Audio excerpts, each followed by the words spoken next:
Muy buenas noches a todos. Gracias por unirse a la clase del día de hoy. Ya estamos a poco de terminar con la parte bioquímica y hoy ingresamos a lo que es grupos farmacológicos. Si recuerdan, nos quedamos en esta parte, ¿verdad? En todo lo que era formas farmacéuticas. ¿Dónde está? Acá. Las formas farmacéuticas de los medicamentos. Hagamos un pequeño recordatorio para volver a entrar en el tema y hacer una pequeñita práctica. Recuerden que vimos que hay formas farmacéuticas que son sólidas, como los comprimidos, los polvos para inyección, semisólidas, gaseosas, líquidas y algunos dispositivos que son transdérmicos o de acción local. Entonces, estábamos revisando los distintos tipos de presentaciones, de formas farmacéuticas, vías de administración y algunas recomendaciones y curiosidades que tenían el día de ayer. Así que esto vamos a pasar. Y me gustaría que los que estén atentos, conectados, puedan escribir en su chat esta pequeña práctica sobre clasificación de formas farmacéuticas. Mm, Listo. Aquí tengo una pequeña lista de algunos fármacos. Por ejemplo, paracetamol de 500 miligramos, comprimido. ¿Qué tipo de forma farmacéutica presenta? Eso pueden escribirlo en el chat. Vamos a ver quiénes están más atentos y bueno, no están dormidos en este momento de la clase, ¿ok? Aquí tengo, por ejemplo, 1, 2, 3, 4, 5, 6, 7, 8, 9, 10, 11, 12, 13. Pueden ir respondiendo en el chat, sé que están logrando ver la pantalla, entonces vamos a ir clasificando la forma farmacéutica de estos medicamentos. Voy a hacer el primer ejemplo, que sería paracetamol de 500 miligramos en comprimido. Este sería una forma farmacéutica sólida, ¿verdad? Sólida de administración vía oral. Entonces, pueden mandar ya sus mensajitos al chat y vamos a ir llenando toda esta parte que es ejemplos de fármacos, ejemplos de medicamentos con respecto a sus formas. Entonces, aquí vamos a llenar. Mientras van respondiendo, yo voy a ir anotando acá. Vamos a ampliar un poquito. Ahí. Vamos a ampliar. El audio está desactivado. Tienen que mandar su mensaje al chat debido a que somos muchos participantes. Si activo su audio, entonces va a haber demasiada congestión. Entonces, manden por favor Ambroxol, digamos de cuánto. También su vía de administración, ¿ok? Por ejemplo, paracetamol, sólido, no estéril, porque no es estéril, no estéril, vía oral. Completo, por favor, pueden enviarlo a ver. Está perfecto. Y Bet dice es sólido. Perfecto. Ambroxol, muy bien. Es un líquido. Pero ¿qué tipo de líquido? Si viene en jarabe, mantenemos jarabe. Muy bien. Vía oral. Alcoderm crema. ¿Quién ha respondido? Ambroxol, paracetamol. Ya. Perfecto. Líquido, vía oral. Pasemos a los siguientes, por favor. Tenemos, miren acá, Alcoderm, salbutamol, omeprazol. Nadie ha enviado de... Ya hemos llenado, chicos, del paracetamol y ambroxol. Vayamos con los siguientes. Tenemos Alcoderm, crema, salbutamol en inhalador, omeprazol, 20 miligramos cápsula blanda, gel antibacterial, Alcoderm. Pero ¿qué forma sería? Forma. La vía de administración sí es vía tópica porque no es vía oral, no es vía parenteral. Pero ¿cómo se dice este tipo de forma? Forma, nadie está escribiendo, vamos, forma, no es sólida. Forma, vamos, voy a esperar para no decir la respuesta correcta. Sí es una crema dérmica, está muy bien, es crema, aquí ya dice crema, pero ¿qué tipo es? ¿Es sólida, semisólida, líquida, gaseosa? Semisólida, ¿ven? Se olvidaron esa palabrita, semisólida. Por vía tópica, perfecto. Del salbutamol he visto que varios ya han respondido. ¿Dónde está? He visto más arriba.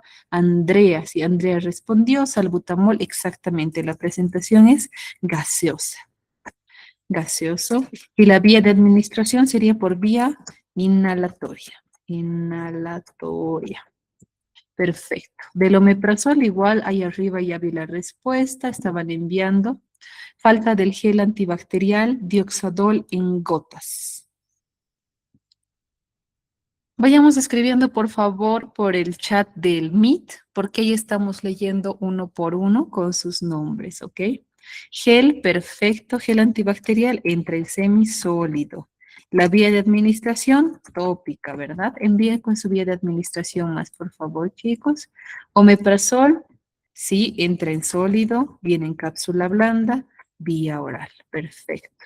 Dioxadol en gotas, aquí nos está viendo, pero está acá presente. Dioxadol en gotitas, aquí. Dioxadol, perfecto. Líquido, vía de administración, vía oral, perfecto. Muy bien, vamos a ir llenando. Líquido, vía oral. Ahora vámonos a la tablita del otro lado. Esto igual está fácil. Amoxicilina en suspensión va a ser de 250 miligramos en 5 ml.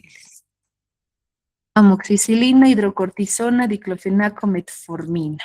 Pueden ir respondiendo qué tipo de forma farmacéutica tienen estos. Vamos a ir leyendo, me quedé en el gel.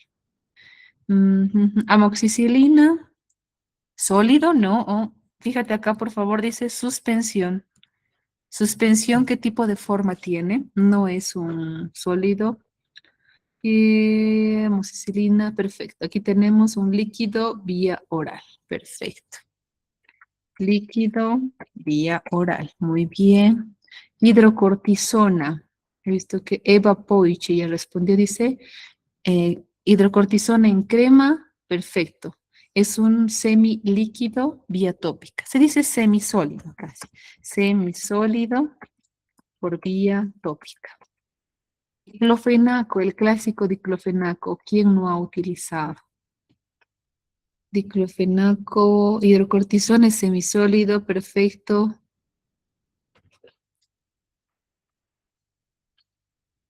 Buena aclaración. Acá tenemos, Gabriela Brisa dice, amoxicilina es en polvo, perfecto. Cuando es suspensión, tenemos que mezclarlo con agua, así que la forma en la que viene es sólido, es un polvo para solubilizar.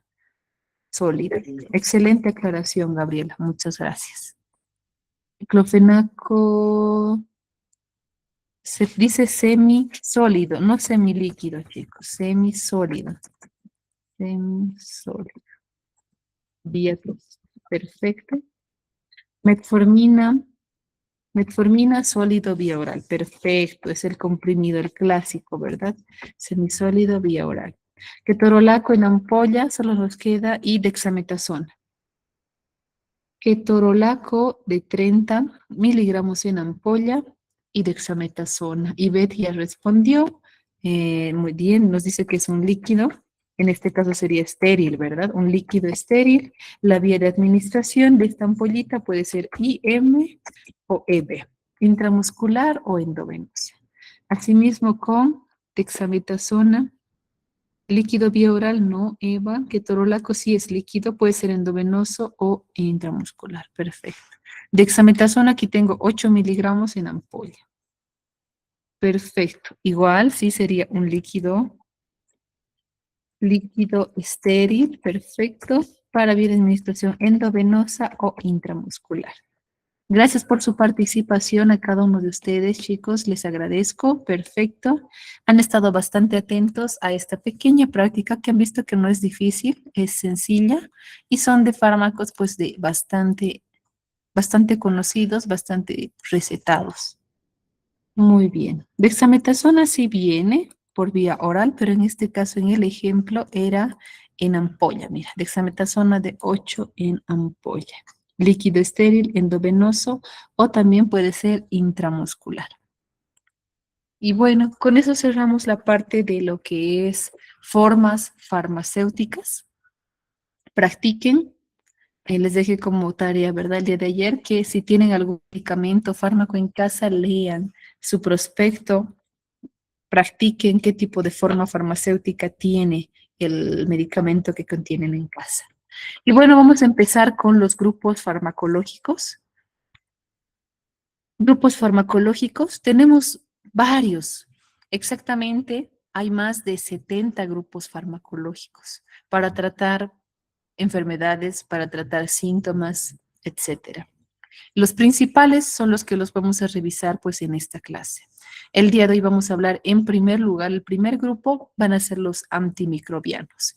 Eso porque estamos pues en un pico bastante fuerte de lo que son infecciones respiratorias, sobre todo altas. Así que vamos a tener un pequeño pantallazo de lo que son los antimicrobianos, que podríamos definir la terapia antimicrobiana como administrar un fármaco a una persona que se encuentra infectada por microorganismos patógenos, microorganismos. ¿Por qué se llaman así? Porque son más pequeños que una célula. Y bueno, este fármaco destruye el agente infeccioso sin dañar a las células del huésped. Existen varios tipos de microorganismos que pueden afectar las células humanas, como por ejemplo los más pequeños, los virus, las bacterias, los hongos, los parásitos, protozoarios o los parásitos más grandes que son los helmintos de tipo gusanos. Entonces, cada tipo de grupo afecta de distinta manera a la célula huésped, a la célula de nuestro organismo. Por ejemplo, los virus son partículas pequeñas, es ADN envuelto en proteínas. Y este ADN para poder replicarse sí o sí tiene que ingresar dentro de una célula y utilizar nuestra maquinaria, que son los ribosomas, el ARN mensajero, el ARN de transferencia, nuestros aminoácidos. ¿Para qué? Para que este ADN que se encuentra aquí dentro del virus ingrese dentro de la célula y para poder replicarse, para que haya más de estos virus, utiliza nuestra maquinaria. Entonces, esa es la manera en la que un virus pues infecta una célula y la forma en la que libera los virus en su interior es estallando la célula y de esta manera van a contagiar o infectar a otras células. Es lo que pasó en el coronavirus o en un simple resfriado, ¿verdad? Que uno tiene en la garganta, tenemos un rinovirus que va a las células del epitelio respiratorio en la nasofaringe o en la orofaringe y se empieza a replicar a costa de nuestras células epiteliales. Ese es el mecanismo por el que atacan los virus.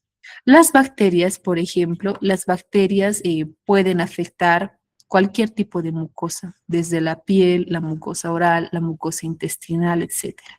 Y tiene sus factores de virulencia, que significa que hay partes de esta bacteria que hace daño, que inflama. Por ejemplo, estos que ven acá, estos palitos son sus flagelos. Estos le permiten movilidad, translocación de esta bacteria. Y bueno, tiene proteínas extrañas que cuando el organismo los reconoce, el sistema inmunológico desencadena la inflamación. También su pared bacteriana. La pared de las bacterias pueden ser gram positivas o gram negativas. Las gram negativas son un poco más resistentes porque tienen doble membrana. En cambio, los gram positivos tienen una pared celular, que es como si estuvieran cubiertos por una muralla, más o menos. Una muralla versus una doble capa. Los que generan mayor respuesta inflamatoria son los gram negativos. Entonces, estas bacterias pueden colonizar una mucosa, pueden desarrollarse encima de un epitelio, pueden ingresar dentro de la célula y replicarse en su interior o causar una bacteriemia, entrarse dentro de la sangre y utilizar los nutrientes de nuestro organismo, de nuestra célula, para poder replicarse. Los hongos, por otro lado, vemos acá, pueden ser levaduras, pueden ser hifas. La levadura, pues son las esporas. Las esporas es el mecanismo por el que los hongos sobreviven en el tiempo, a la calor, a la desecación, a estar en lugares hostiles. Es cuando el hongo está en forma de una espora, que son redonditos. Entonces, cuando este hongo encuentra un lugar habitable o encuentra su tejido diana, puede empezar a proliferar. Y cuando prolifera, se forman este tipo de conformaciones que se llaman hifas. Una célula empieza a crecer una al lado de otra de forma rectilínea y van formando como ramas. Entonces, los hongos pueden infectar por sobre todo mucosas, por ejemplo, mucosa oral, mucosa vaginal, y la piel también pueden proliferar. Existen algunos hongos que tienen acción en vía tópica, pero también hay otros que tienen afectación sistémica, como el mucormicosis. Y estos dos de acá que vemos son los parásitos. Los parásitos pueden ser pequeños y se llaman protozoarios. Por ejemplo, la ameba, ¿verdad? Que uno ha escuchado ese término, pues es un tipo de parásito protozoario. Las amebas, las yardias, las tricomonas entran dentro de este grupo. Los protozoarios pues son células, son unicelulares, son organismos unicelulares que pueden replicarse, tienen toda la maquinaria completa, pero infestan y utilizan todos los nutrientes de las células del huésped para poder alimentarse. Los helmintos son más grandes, pueden ser de esta forma, pueden ser planos, pueden ser nemátodos también cuando son más engrosados y más pequeños. Entonces, dentro de este grupo entra, por ejemplo, el Ascaris lumbricoides, la Taenia solium, los Oxyurus. Entonces, para matar a estos bichos, a estos distintos tipos de microbios, tenemos diferentes terapias. La primera se llama terapia antibacteriana, en el que yo utilizo medicamentos o agentes farmacológicos que selectivamente pueden matar a la bacteria. El punto es lograr un medicamento que agreda a la bacteria, al microorganismo, pero no lastime las células del huésped.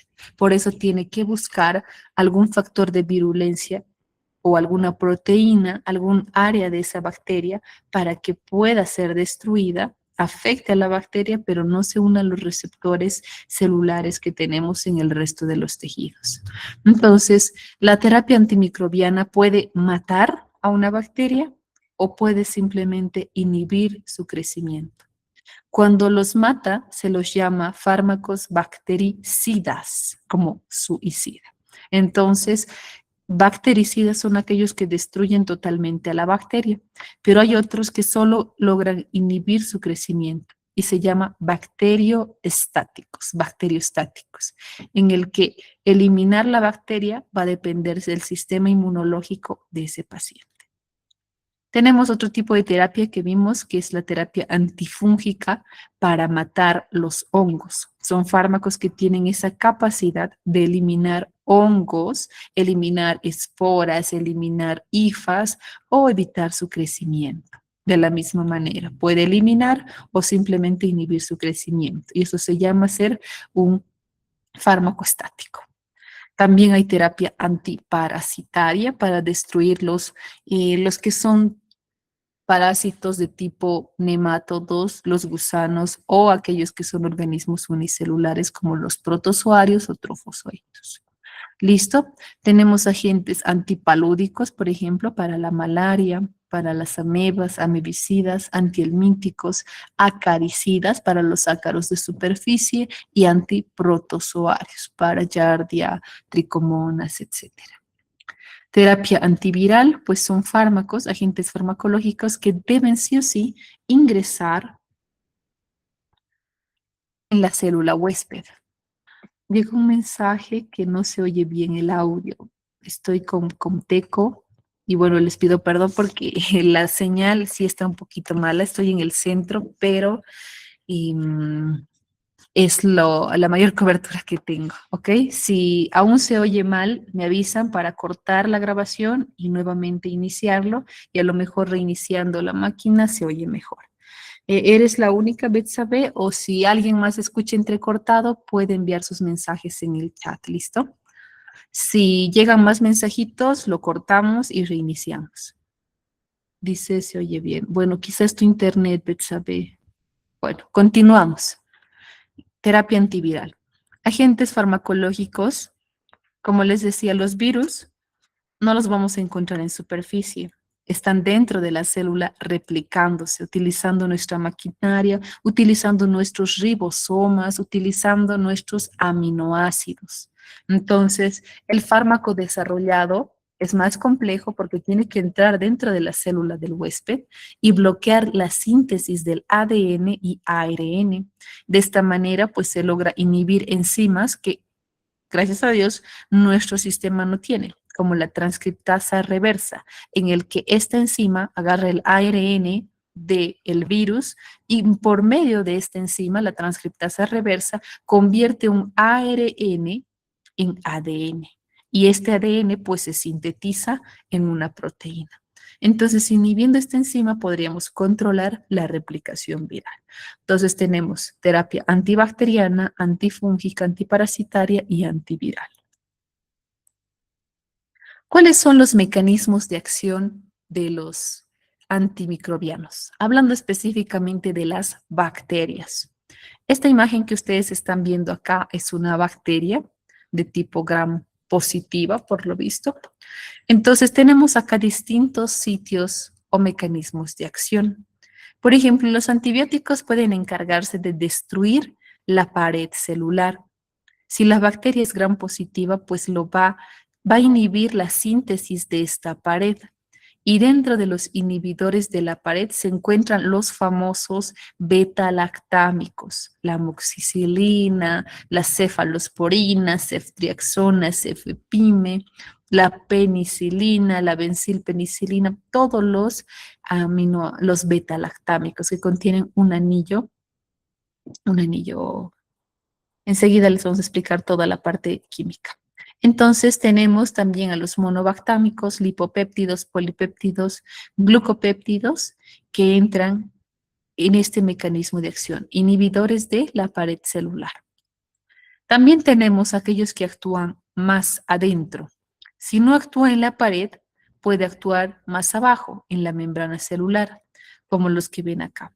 Hay algunos antimicrobianos que alteran la permeabilidad de esta membrana, de los fosfolípidos y de las proteínas que lo conforman. Por ejemplo, las polixinas, polienos, ionóforos, los formadores de poros y la isoniazida, que han debido escuchar muchas veces para el tratamiento de tuberculosis. Entonces, el fármaco puede actuar destruyendo la pared y la membrana. Si yo destruyo la pared y la membrana, ¿qué pasa? Esta bacteria va a estallar. ¿Por qué? Porque aquí adentro tiene bastantes moléculas. Es una bacteria altamente osmótica.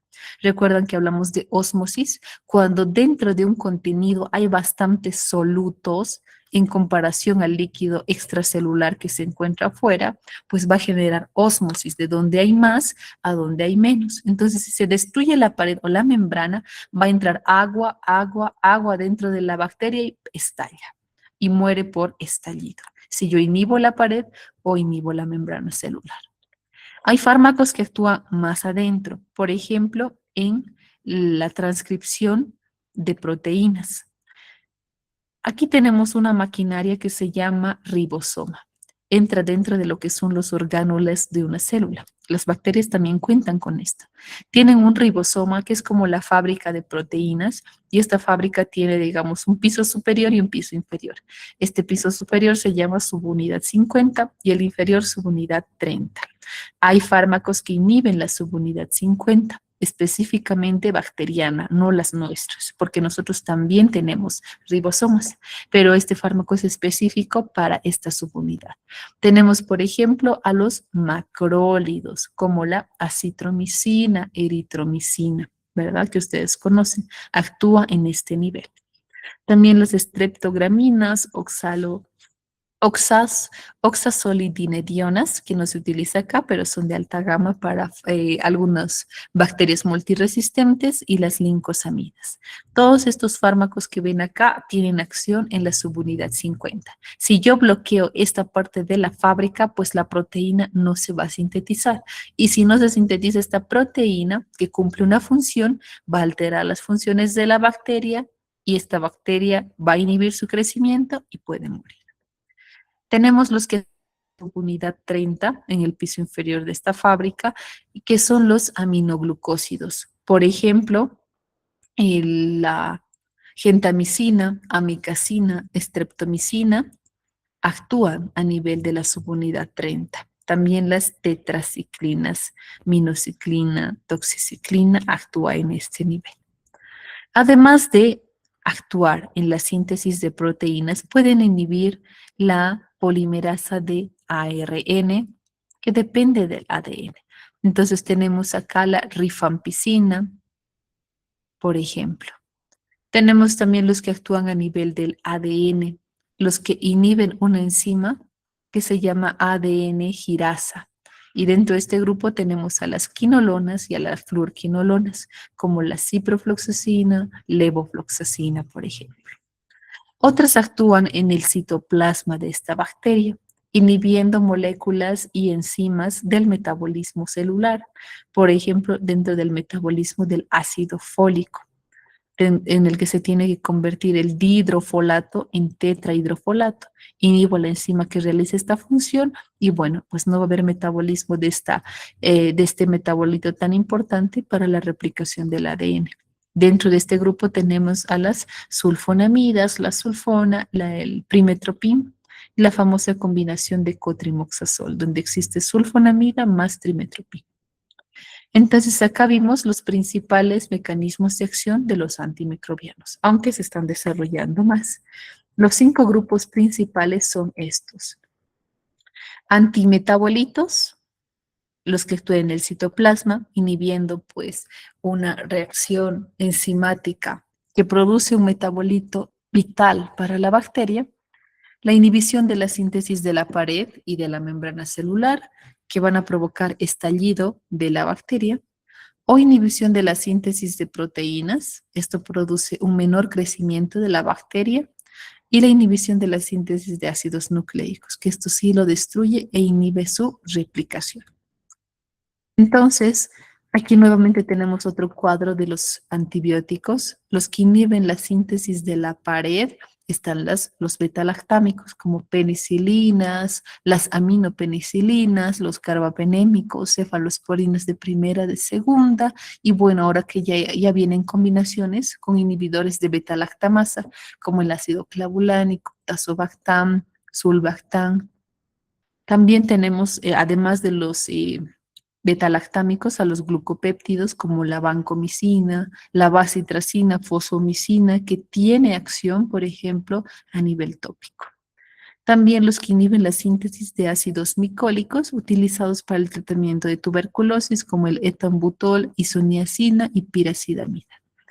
Los que inhiben la síntesis de la membrana celular, las polimixinas, lipopéptidos. La síntesis de proteínas, vimos que los que dependen de la subunidad 50 o subunidad 30. Tenemos acá los aminoglucósidos, tetraciclinas. La subunidad 50, los macrólidos, como acitromicina, eritromicina. Los anfenicoles, como el cloranfenicol. Las oxalosolidinedionas, las streptograminas también. El ácido fusídico, que inhibe pues, el factor G de elongación. Los que inhiben la síntesis de ADN o de ácidos nucleicos, tenemos a las quinolonas, fluorquinolonas, los que inhiben a la ARN polimerasa, las rifamicinas, por ejemplo. Y los que inhiben los metabolitos o el metabolismo del ácido fólico, las sulfonamidas con el trimetropin. Entonces, comencemos hablando primeramente de los antibióticos que pertenecen al grupo de inhibidores de la síntesis de la pared bacteriana o los betalactámicos. Tenemos que los grupos importantes son primeramente las penicilinas como tal, las cefalosporinas y se han ido desarrollando, complicando la molécula en carbapenémicos y monobactámicos. Entonces, ¿cómo actúan? Antes de ver la clasificación de los betalactámicos. Esta imagen que ustedes están viendo acá es una imagen de una bacteria gram positiva. De esta forma, si nosotros ampliáramos, se ve la pared celular, la pared bacteriana de una bacteria gram positiva. Entonces, todo esto que ven acá en amarillo con verde son los fosfolípidos que nosotros también tenemos. Fosfolípidos con sus proteínas. Pero para protegerse y para que la célula no estalle, tenemos esta capa que es como una pared. Está llena de ladrillos y cada ladrillo se llama péptido glucano. son proteínas, como ustedes ven acá, unidas a azúcares. Entonces tienen aminoácidos unidos con enlaces covalentes a estos azúcares y forman pues el ácido N-acetilmurámico con la N-acetilglutamina, alanina, glutamina, lisina y alanina. Esos son los aminoácidos involucrados. Entonces, estos se tejen o trenzan formando este tipo de pared celular, el peptidoglucano, que es bastante espeso. Entonces, si yo altero la permeabilidad de esta pared celular, es que voy a lograr destruir a la bacteria. Entonces, acá en plomo vemos al beta-lactámico, la famosa penicilina, en el que la penicilina pues va a competir con estos azúcares por la unión de los PBP, de las proteínas que sintetizan esta pared. Entonces se unen este beta-lactámico a las enzimas que sintetizan la pared, pero de forma covalente. ¿Qué significa? Que se va a unir el fármaco y esta enzima no la va a soltar hasta que se reemplace. Y de esta manera, pues la pared celular se va a volver inestable y ya no va a poder regenerarse. Entonces, de esta manera voy a inhibir la formación de la pared. Se empieza a romper toda estructura porque existe destrucción enzimática de este péptido glucano. Si esta pared se vuelve inestable, la misma bacteria elimina enzimas que destruyen cada ladrillo, el ácido N-acetilmurámico y el ácido con N-acetilglucosamina. Entonces, inhibe competitivamente y luego forma una unión covalente con esta enzima, que es la PBP. Entonces, todo cae como un dominó y como hay falta de formación de la pared, se destruye esta y produce muerte bacteriana por ósmosis. Esa es la forma en la que actúa la penicilina, que nos inyectan, por ejemplo, cuando hay un proceso de respiratorio, las amoxicilina, todo lo que son los grupos de los betalactámicos. ¿Por qué se llaman betalactámicos? Porque contienen este anillo, el anillo betalactámico, y luego se ha ido modificando la molécula para darle mayor especificidad, sensibilidad a cierto grupo de microorganismos o para brindarle un poco de resistencia frente a las enzimas que destruyen también esta molécula o este fármaco. Entonces tenemos también a los inhibidores de beta-lactamasas como el ácido clavulánico, sulbactam, tazobactam. Entonces, si lo viéramos en 3D, los antibióticos beta-lactámicos se ven de esta manera. Todos mantienen el anillo beta-lactámico que le permite competir con esa enzima para poder inhibir la síntesis de la pared bacteriana. Entonces, volvamos ahora sí a la clasificación. Tenemos a las penicilinas naturales, por ejemplo, la penicilina G, la benzilpenicilina sódica, penicilina potásica, penicilina procaínica, que tiene administración endovenosa. También tenemos las aminopenicilinas, entran dentro del grupo de penicilinas semisintéticas. Tenemos a las aminopenicilinas con énfasis en la amoxicilina, ampicilina. La ampicilina se puede administrar por vía endovenosa también, vía oral, vía endovenosa. Amoxicilina solo vía oral. Tenemos a las penicilinas que tienen acción en la bacteria Pseudomonas. Por ejemplo, las carboxipenicilinas como la ticarcilina, que no es tan frecuente su uso, o las ureidopenicilinas como la piperacilina. Estos dos tipos de fármacos tienen acción en la Pseudomonas, que es una bacteria gram positiva, multiresistente, casi siempre encontrada en ambientes hospitalarios. Tenemos a las penicilinas estables o que tienen acción innata frente a beta-lactamasas, como por ejemplo la dicloxacilina, la cloxacilina, por ejemplo. Y bueno, se han ido desarrollando otra molécula que son los inhibidores de beta-lactamasa. ¿Qué significa eso? Tenemos que este es el fármaco, ¿verdad? Les explicaba que este es el fármaco beta-lactámico. Se une a la enzima PDP covalentemente y bueno, este ya no forma más pared celular y de esta manera se destruye.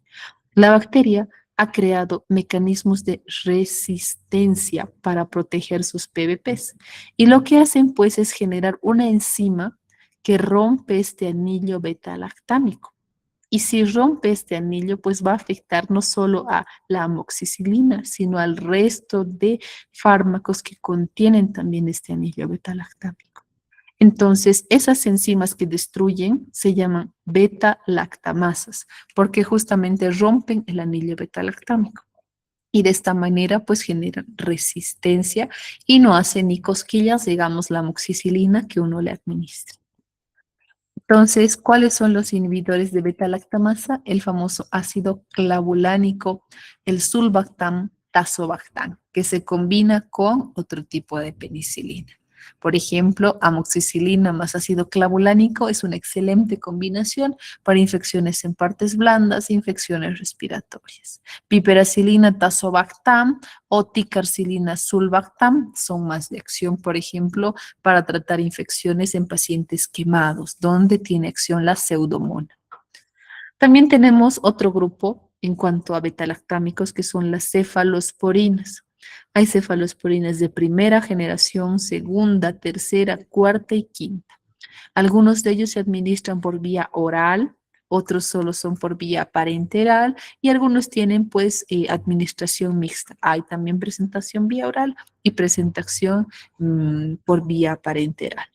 Las de tipo 1 tenemos a la cefalexina, por ejemplo, cefadroxilo, cefasolina.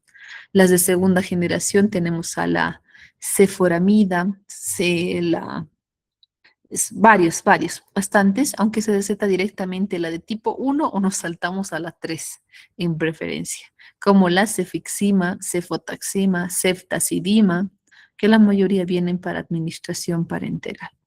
Las de cuarta generación, como el cefepime, la cefporamida, cefasolidina y las de quinta generación que normalmente no están disponibles en el mercado porque directamente saltamos a otro grupo que es más resistente, que tiene mayor acción o se une de forma más covalente a las PVPs, que son los carbapenémicos y monobactámicos.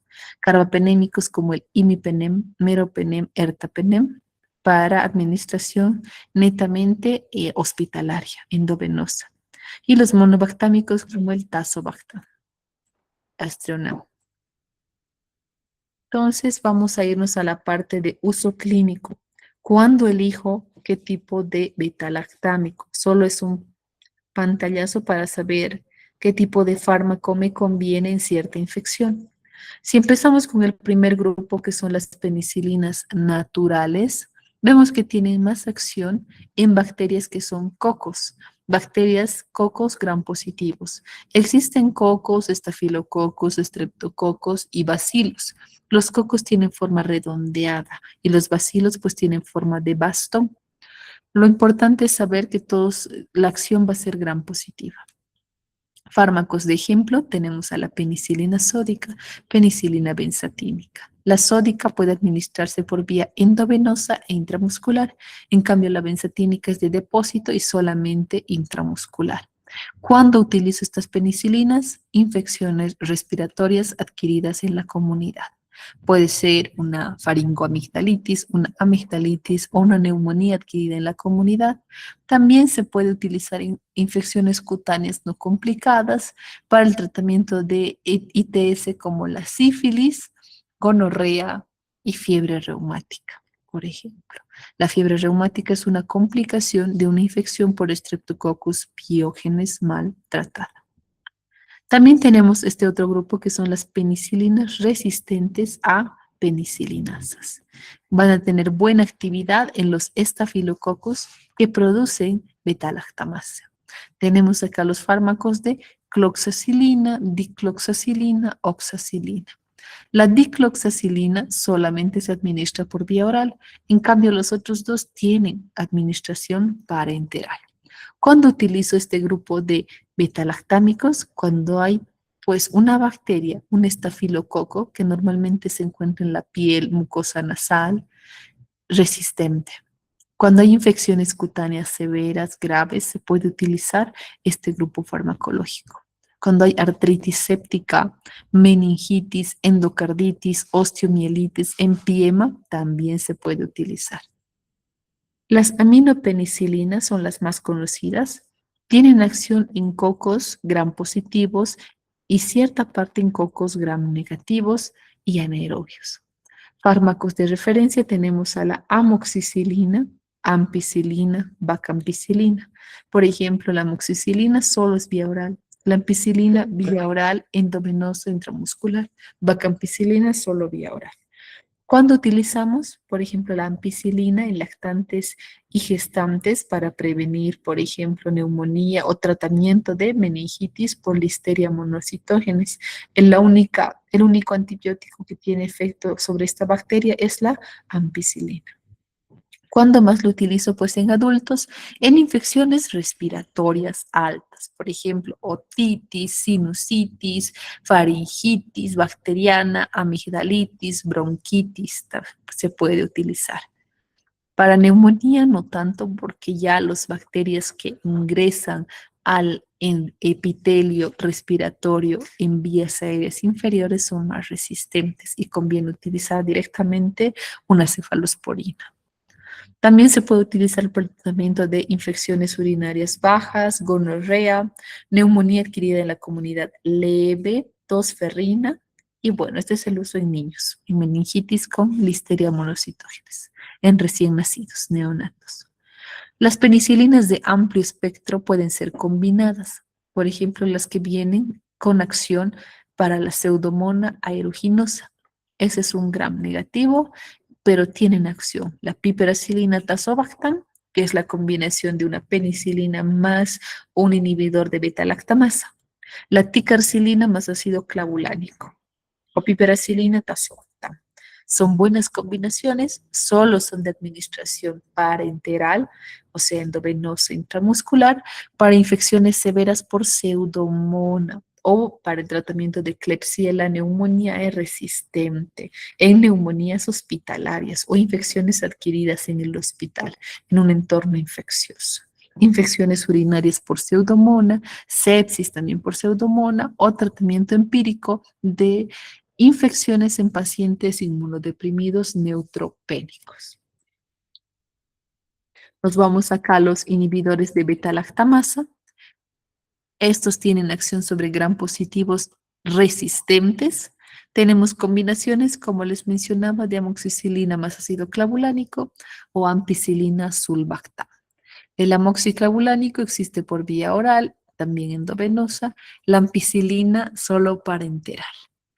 Cuando utilizo esta combinación, también en infecciones respiratorias altas que sean más severas, como la otitis media, sinusitis. Para infecciones dentales es muy utilizado debido a la resistencia. Y si yo lo combino con un inhibidor de beta-lactamasa, pues va a tener buena acción. Para infecciones en tejidos blandos es excelente, por ejemplo, en mordeduras de perro, si el paciente se ha cortado con un objeto infeccioso, con algún fierro, lata, vidrio, le va a sentar perfecto. Y bueno, tiene uso hospitalario también. Luego tenemos al grupo de las cefalosporinas de primera generación. Van a tener predominantemente acción en los gram positivos. Como ejemplos de estos tenemos a la cefalexina, que es por vía oral, existe en comprimido en jarabe, se utiliza bastante en la parte pediátrica. La cefradina, igual es de primera generación, hay por vía oral. Cefadroxilo, casi no se encuentra en farmacias, pero puede haber, pertenece a las cefalosporinas de primera. Y la cefazolina, que es por vía endovenosa. ¿Cuándo utilizo cefalosporinas? Pues cuando la infección es leve o moderada, ya está más grandecita, más infectada.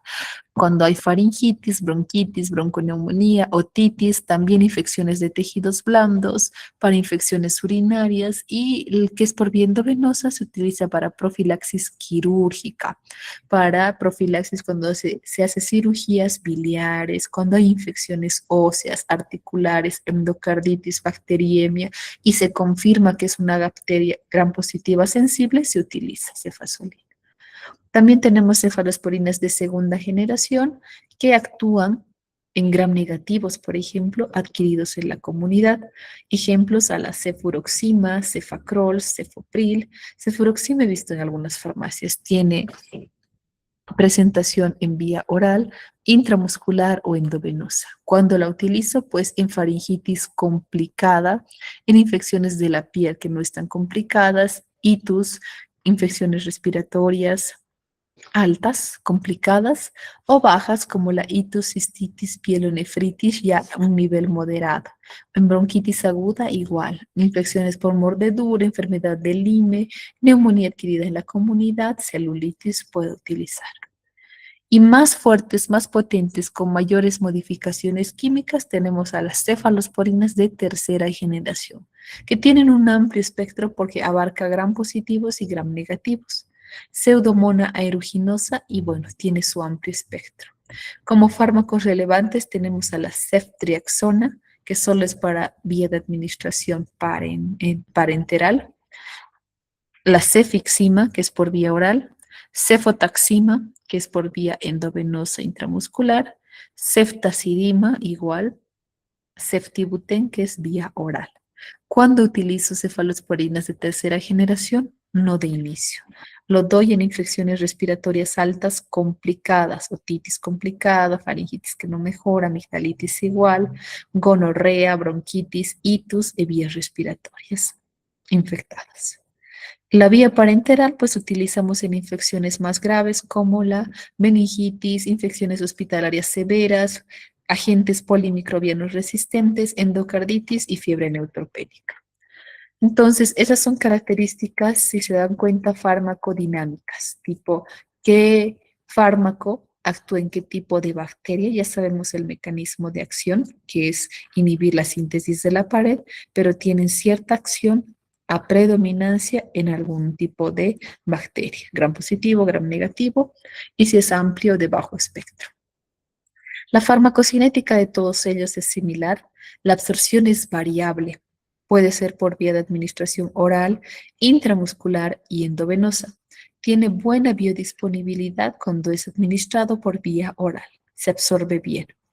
La distribución, una vez que este fármaco ingresa a la circulación sanguínea, se distribuye ampliamente en tejidos y líquidos corporales, de preferencia respiratorios, en la piel y al riñón. Algunos tienen paso al sistema nervioso central si en caso las meninges están inflamadas.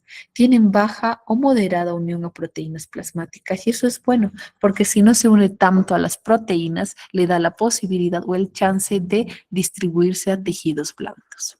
El metabolismo va a ser escaso, hepático, tiene su efecto de primer paso, pero es ligero, en el que se transforma este anillo betalactámico en ácido peniciloico. Este es el metabolito que al ser procesado, muchos pacientes generan alergia. No esencial anillo betalactámico, sino a este metabolito que produce reacciones adversas. Ácido peniciloico. La eliminación de la mayoría va a ser renal por medio de filtración y secreción, aunque algunas cefalosporinas de tercera tienen eliminación biliar. Por eso se utiliza como profilaxis. Algo que vale la pena recalcar en cuanto a beta-lactámicos es que la acción es tiempo dependiente. Hay antibióticos que funcionan mejor con la dosis. Entre más dosis alta de, funciona mejor, como los aminoglucósidos, pero otros dependen del tiempo. Y es así con los beta-lactámicos. ¿Qué significa? Que tengo que cumplir en hora, si es cada 8, cada 12, cada 6 horas. Si cumples en horario, pues va a tener mejor eficacia. A eso se le llama acción tiempo dependiente, en el que la eficacia de este antibiótico depende del tiempo durante el cual su concentración en sangre se mantenga por encima de la concentración mínima inhibitoria. Más tiempo, mejor. en lugar de dosis altas. Es mejor más tiempo y tomar las dosis a tiempo en lugar de dar concentraciones muy altas. Entonces, no olvidarse si les recetan su amoxicilina, tómenla en hora. Algunos efectos adversos importantes, tenemos que cuidar sobre todo hipersensibilidad, alergias. Hay pacientes que ya saben o refieren tener alergia a la penicilina. Entonces es debido al metabolito generado por el hígado y estos pueden manifestarse como reacciones alérgicas de hipersensibilidad de tipo 1, rash alérgico, manifestaciones en la piel como urticaria o anafilaxia directamente, broncoespasmo, hipotensión. Tenemos que estar atentos a algún tipo de manifestación de este tipo. Los más suaves o efectos adversos más leves, diarrea, náuseas, vómitos, fiebre, dermatitis de contacto, igual. La cefalosporina, sea de primera o tercera generación, puede tener riesgo también de hipersensibilidad, pero mucho menor, de 2 al 20%. Puede haber diarrea, puede haber colitis, leucopenia, elevación transitoria de las enzimas hepáticas y dolor en el sitio de aplicación. Hay que no se administra un fármaco si el paciente refiere alergia también a las cefalosporinas o si ha tenido un caso alérgico severo a las penicilinas. Carbapenémicos, como les decía, son de uso intrahospitalario porque se reserva para infecciones por pseudomonas muy fuerte o algún tipo de microorganismo, una Escherichia coli, por ejemplo, multiresistente. ¿Ok? Y efectos adversos de los carbapenémicos son náuseas, vómitos, rash alérgico, flebitis, prurito, exantema en la piel, toxicidad neurológica y alteraciones en la coagulación, hematológicas. Y los inhibidores de beta-lactamasa, como el clavulánico, ácido clavulánico, produce diarrea, hepatotoxicidad leve y náuseas. Esta hay que vigilar o ajustar la dosis en caso de enfermedad hepática crónica. Entonces, la dosis y seguridad, como les decía, en cuanto a antibióticos, lo que más antibióticos betalactámicos funciona mucho mejor el tiempo. Tomar cada que corresponde. Acá tenemos la dosis efectiva. Administro la primera dosis, digamos, sus 500 miligramos de amoxicilina. Toma su segunda dosis, pues esto, cuando empieza a bajar, justo tomo cada 8 horas. Se baja otra vez cada 8 horas.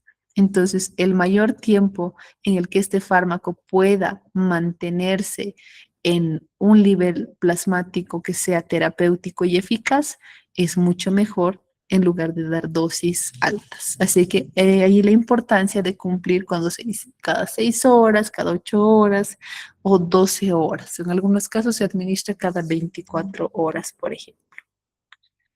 Wow, pensé que me iba a dar tiempo para hablar de resistencia bacteriana, pero vamos a leer las preguntitas que muchos han estado realizando por el chat en cuanto a antibióticos, ¿ok?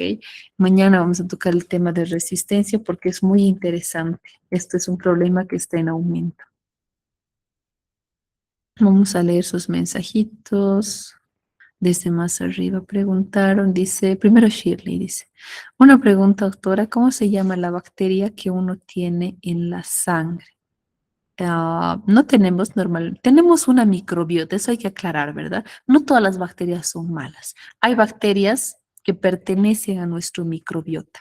Tenemos 10 veces más bacterias que células. Por una célula hay 10 bacterias porque son microorganismos más pequeños. La clave es mantenerlas en equilibrio, que las bacterias que forman parte de la microbiota normal no proliferen como las bacterias oportunistas. Las bacterias oportunistas son aquellas que frente a cambios en el pH, en la mucosa, proliferan más. Pero tenemos otras bacterias, como esta que se ve acá muy mala, bacterias patógenas, que netamente cuando el paciente adquiere la infección va a sufrir un daño. Así que cuando esta bacteria que es patógena entra a la sangre se llama bacteriemia o sepsis. Quizá a lo mejor a eso te refieres con tu pregunta. Y después, ay, se bajó esto abajo. Ya. Bueno, vamos a ir subiendo. Carolina dice, cuando alguien es alérgico a las penicilinas, ¿a qué familia de antibióticos se recurre? Muy buena pregunta. Hay varios pacientes que refieren antecedentes de alergias a los betalactámicos. Es mejor cambiar de grupo, no probar, digamos, con, ya tiene alergia a la penicilina, le daremos una cefalosporina de tercera. Si ha tenido un caso severo, puede también manifestarse nuevamente la alergia. Es mejor recurrir a los macrólidos, por ejemplo, eritromicina, acitromicina, pero depende mucho el tipo de infección. Si es algo gástrico, por ejemplo, o si es una infección en tejidos blandos, podemos cambiar a otro grupo, por ejemplo, a las quinolonas, a una fluorquinolona, a los antimetabolitos como el cotrimoxazol también. Así que en primer lugar, Carolina, macrólidos, acitromicina, eritromicina. Dice luego Grover, cefalexina, ¿en qué tipo de enfermedades es más efectiva? Cefalexina, de preferencia, para infecciones respiratorias y blandas moderadas o complicadas. Tienen buenos efectos a nivel de microorganismos, como veíamos acá, gram positivos y gram negativos. Y como se acumula en tejidos blandos, va a responder de manera adecuada. Dice una consulta. ¿Se puede decir también septicemia a la bacteria en sangre? Sí. Normalmente el término sepsis solamente es cuando hay bacteria en la sangre, pero también hay una respuesta inmune descontrolada. Se dice sepsis como tal cuando tenemos bacteriemia acompañado de vasodilatación e hipotensión. Esa es la definición de sepsis. Tiene que haber sí o sí los tres factores. Bacteriemia es tener bacterias en sangre. Por ejemplo, una extracción dental de una caries te produce bacteriemia. Y es por eso que no se recomienda hacer en mujeres embarazadas, porque esa bacteria en 2 minutos puede llegar a la placenta materno-fetal y pasarle al bebé. Entonces, ese sería el término de sepsis, bacteriemia. Septicemia no está tan bien utilizado, es como combinar ambas. Es mejor decir sepsis o bacteriemia. Este término se reserva más para uso hospitalario, ¿verdad? Si el paciente está con sepsis, entonces hablamos de que está grave o que el microorganismo realmente es muy resistente a los fármacos. Carolina dice, cuando el paciente se olvida tomar en la hora designada, ¿cómo debe continuar? Por ejemplo, hay personas que toman doble porque se olvidaron. Eso es algo súper frecuente y nos vamos a ir a esta imagen, a la tablita que les estamos mostrando. Si el paciente, aquí tenemos, ay, ¿dónde está mi? Empezamos, la dosis número 1, tiene que tomar cada 8 horas. Se olvida, pues esta dosis va a bajarse aquí, subterapéutica. Lo que tenemos que hacer es continuar nuevamente. No hay necesidad de tomarme dos para poder hacerlo, sino que puedo tomarlo un poco más antes, la siguiente dosis. ¿Por qué? Porque yo ya me bajé aquí. Entonces, una vez que la dosis plasmática de la segunda dosis vuelva a subir, antes de que baje hasta el cero nuevamente, yo tomo más antes. Entonces, en cuanto a beta-lactámicos, lo que yo les recomiendo, si el paciente se ha olvidado tomar, o si digamos ustedes están tomando su amoxicilina, se han olvidado y no están tomando cada 8 horas, no te tomes dos, tómate 1 hora y la siguiente a las 6 horas. Tómalo más antes. Entonces, está mal que los doctores den amoxicilina para la gripe. La gripe como tal es viral, pero muchas veces se sobreinfecta. Cuando es viral, solamente controlamos con AINES y antigripales y todo bien. Pero muchas veces las bacterias oportunistas que se encuentran de forma normal en nuestra garganta aprovechan esa infección para proliferarse. Y si proliferan y hay secreciones, hay pus, hay algunos otros datos que se evalúa cuando el médico revisa la orofaringe, entonces ahí es cuando se prescribe la penicilina, el inyectable, el Triapen, la ceftriaxona o la amoxicilina. No está mal si es que realmente se confirma que se ha sobreinfectado una faringitis viral. Ahora sí me voy a ir más arriba en los chats. Carolina dice, bueno, eso ya respondimos. Grover menciona, si las amoxicilinas se puede usar con un inhibidor, Las cefalosporinas también se podrían usar cuando ya hay resistencia bacteriana. Sí, se pueden utilizar, se pueden combinar y es bastante utilizado por vía parenteral, es decir, endovenosa para el tratamiento en terapia intermedia o en ámbitos hospitalarios para que haya una mejor respuesta. Pero por vía oral normalmente no se puede fusionar. Todavía no hay, aunque ya está sacando, creo que laboratorios Vago y una combinación de cefalosporina más un inhibidor de beta-lactamasa. Por el momento solo tenemos las aminopenicilinas combinadas a inhibidores de beta-lactamasas. ¿Qué más? Dice, el terbosil tiene tres tipos de penicilina. ¿Cuáles son las acciones? Una muy buena pregunta. Tendríamos que volver a esta tablita. No, más atrás. Esta. Tiene penicilina sódica, benzatínica y una más. Cada una de ellas tiene distinto tiempo de liberación. La acción es que la primera, la penicilina sódica, una vez que se aplica el inyectable intramuscular, es como que va a provocar un pico plasmático en la sangre. Se libera de forma rápida, pero dura poco tiempo. En cambio, las otras dos penicilinas son de depósito. La benzatínica se hace en polvo liofilizado y ese se va liberando con calma. Tiene una liberación retardada. Recuerdan que hablamos de que la liberación puede ser inmediata, retardada o de depósito. Entonces, es por eso que tiene los tres tipos de penicilina, para que uno actúe de forma rápida, con un pico plasmático y las otras vayan liberándose de manera progresiva. Carolina dice, durante el uso de antibióticos, ¿cómo se protege la microbiota normal? ¿Estas también son afectadas? Sí, totalmente. Las bacterias que forman nuestra microbiota normal, de la faringe, del intestino, inclusive de la piel, sufren cuando la persona consume antibióticos.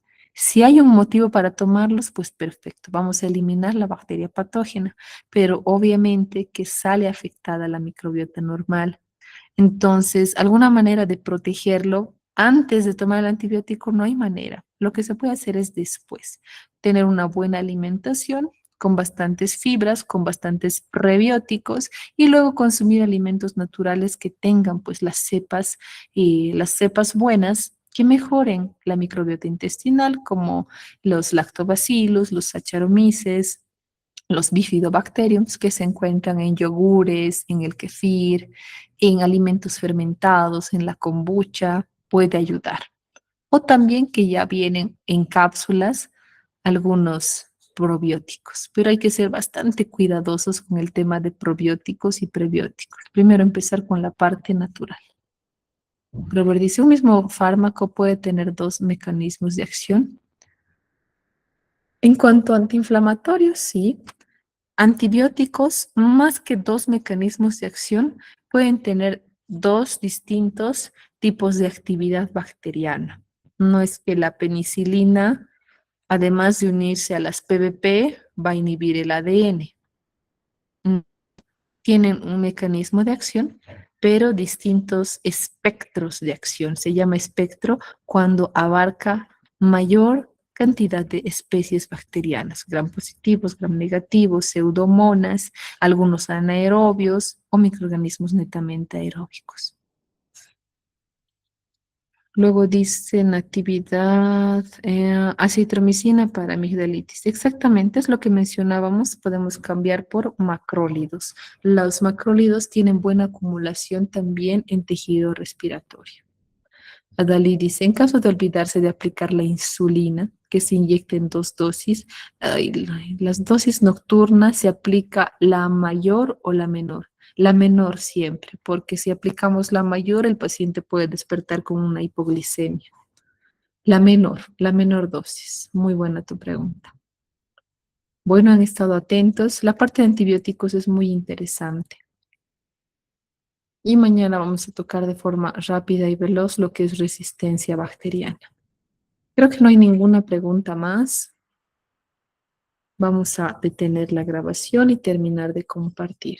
Vale, dice, buenas noches, disculpe una pregunta. Si se vence algún probiótico, ¿las bacterias o bacilos siguen vivos?